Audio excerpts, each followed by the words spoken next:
One team just got another brand new patch for 1.4. We also have some additional updates and future plans for the Lunar Oracle event, some quite significant changes to certain weapons. We also have what looks like might be a potential teaser for merch, as well as a whole bunch more. What's up world, it's Utopia back in for another video. Today we're checking out all things Once Human. Okay, so let's just jump right into it. Get into patch 1.4 hotfix here. Again, as usual, they don't label these as certain patches or certain patch numbers, but this all pertains to the game version 1.4. Now they also do outline some future changes and potential roadmap for the Lunar Oracle here. But first up with the actual patches, the items and weapon issues that have been addressed. There's been an incorrect state application for calibration blueprints, specifically for the portable crossbow. They fixed an acquisition issue for the Abyssal Teardrop and Mechanical Butterfly collection item. There was abnormal health behavior for Treacherous Tide. That was after teleporting or being in a dungeon instance. They resolved an issue with certain Power Surge weapon damage in PvP. Now this more than likely was pertaining to the crossbow. Now they also plan to do some adjustments there. We'll talk about those in a bit. They also did fix the battle suffix mod crate, which was specifically the Stardust Advent 2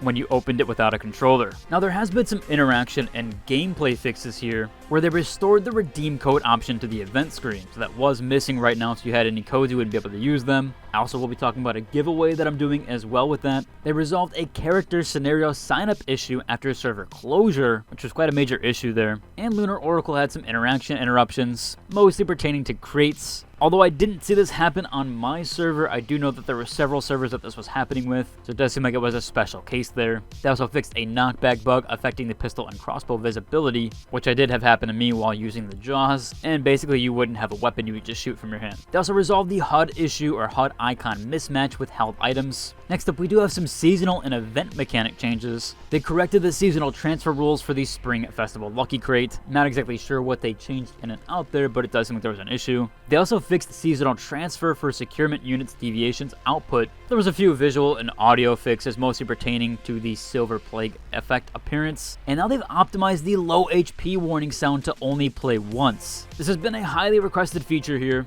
as because of what the Lunar Oracle event, it does basically knock you down to 20% HP and even lower. So you're basically constantly on low HP, at least for that 15-minute duration. So they now have fixed that so you don't have that humming noise over and over again. Seems like a lot of people are even just disabling sounds entirely, so I'm glad they did adjust and fix that. Next up here, we do have the balance and adjustment section. This one is only pertaining to PvP though. So they're going to be reducing the damage of the critical pulse, consecutive power surges, and orb lightning in PvP. And there's also an upcoming nerf for critical pulse's overall PvP effectiveness, although that will be unaffected in PvE. So they are sort of separating those entirely there. So that is nice that they can balance for both PvE and PvP. I have been using the weapon myself, and it is, yes, very strong. Now they are doing a small quality of life improvement here, where they have restored the lean back and lean forward buttons for motorcycle. I really even never knew this was a thing, to be honest with you, but they are doing some more optimizations of the lean backward, or just lean in general. That's expected to be posted with Q2 2025. Supposedly that's going to enhance the riding experience. I wonder if you'll be able to go faster depending on what you do. More than likely, yes, if you lean forward, you'll go faster. If you lean back, you can slow down quicker, maybe take turns better, and just overall have a better experience. And we do have some further adjustments and more roadmap planned for the Lunar Oracle. Now this is posted to the Chinese news side of things. However, usually these changes do come to the NA client as well, where they said they got a lot of feedback around what players are experiencing in this event. Now this wasn't included in the NA patch notes, but they did say here that they're going to be extending the duration of the Whispers of the Moon, which is basically the same thing in NA. We do have the Whispers, those are little purple items that do have the expiration. However, those are going to be extended to 12 hours. Now this adjustment should go live today, where they also do mention that the second and third stages of the Moon Omen or the Lunar Oracle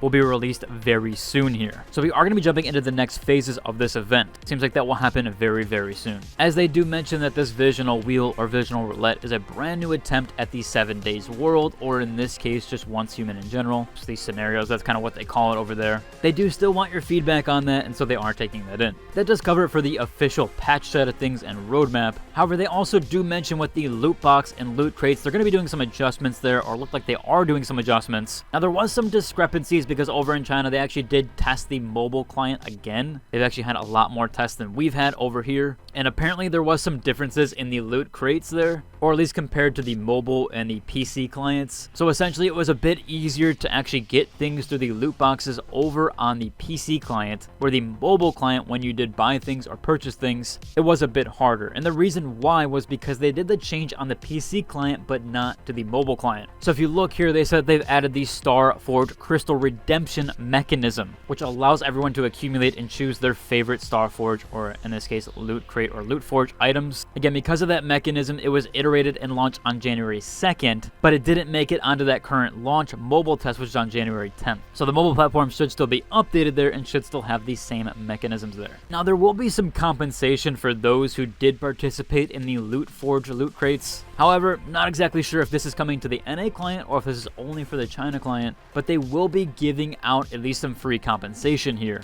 In addition, they also mentioned that you can exchange one Afterglow for a stone and one Afterglow for a treasure box. If the NA client does get this exchange rate here, or anything that you can exchange with the loot boxes, that is expected to be updated on January 27th, where it will eventually expire on February 26th. We'll have to wait and see there if the NA client does get this, and I'll let you guys know. Now, Once Human did have that dev live stream quite recently. However, there wasn't a ton of things there, most of the stuff we've already known about. I'll go over a few details there, including what we might be seeing for a teaser here. But if you didn't check out the live stream, I got some of the notes for that. One of the first things I brought up is that we're going to get more grounded cosmetics. Now, they have been saying this for a while, but we are just reaching into 2025 when they said that was going to happen. They also did mention that there's going to be a trade center in March. They are looking at the vending machines. Now, they also do mention that there's going to be a new map with a new scenario. We kind of assumed that at this point. I believe they have talked about that before, but they did bring that up before, that with the new scenarios, we are going to be getting a brand new map. Now, if this is going to be an extension to the current map or an entirely new map, we don't know for sure. Once Human does still have a gray area of the map that we haven't unlocked yet.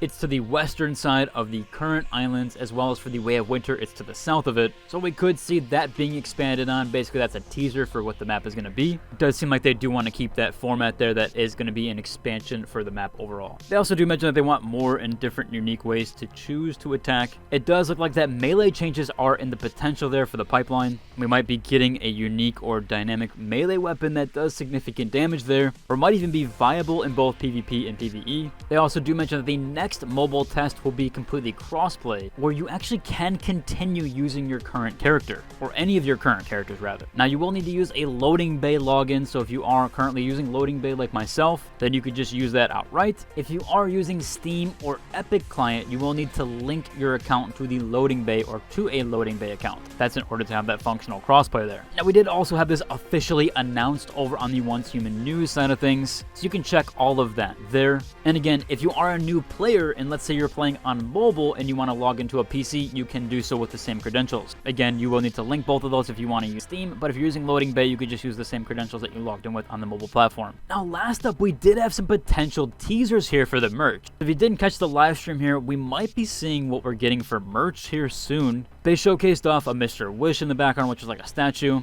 I doubt that that will be sold, more than likely just unique for the studio. Although they do have some dolls or plushies here as well, including a Pyro plushie, which is actually quite large. Again, not for sure if that's going to be one of the options there for the merch. Might be unique to the studio there. It does look a bit custom made, but hopefully they do bring some plushies or some merchandise out eventually. Now, one of the last minute mentionables here, I am going to be doing a giveaway. This is for the Sleepy Panda set. I've used this in some of my footage, so if you've seen it already, I have used this before. You also do get an additional 300 Christogen with it. So the Sleepy Panda outfit, the whole set there, as well as 300 additional currency to use in whatever you like. I'm going to be hosting that giveaway over on my Discord. For this one, I'm not going to make you require any role there, and so even if you're a lurker, you can join into this giveaway, as I do only have one code to give away. Also, as a last minute mentionable here, we did get that brand new January 13th shop update. Did include some customizations here and some cosmetics like the Wild Feast theme pack and party icons, as well as that brand new building and cabin set, which does seem to be like a fan favorite. Even amongst creators, they do seem like they are enjoying that one as well. Overall, it should about cover for today's video. If you like, subscribe, and until the next one. Deuces!